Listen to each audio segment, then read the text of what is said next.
Hey guys, welcome back. In this video, I will show you how to add a button in WordPress. Let's get started. In order to do this, what we can do is we can head over to any page or any post that we have. So for example, let's add a button right here to our actual cart page. Let's click on this edit option right here, and then this will open the block editor of WordPress that will allow us to add those buttons. So this is what the page looks like. So let's scroll down at the bottom or where you want to edit it or add some elements. What you can do is you can click on this right here in order to add a block. So let's click on this right here, and then you can actually add in here a block that you want, but you can also click on this plus icon right here in order to add a button.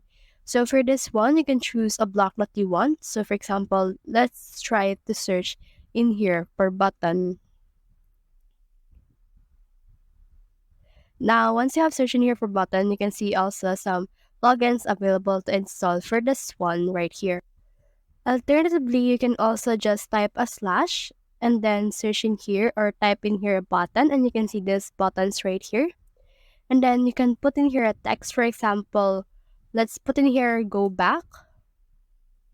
And then from in here, you can also link in here a link or a page wherein you want to add this. For example, let's add it to the shop page. And as you can see, you can add shop page right here when you try to go back. From in here, click on the save option, and then you should be good to go. So that's the whole process. If you have found this video helpful, simply leave a like below or subscribe because it helps reach more people. See you soon.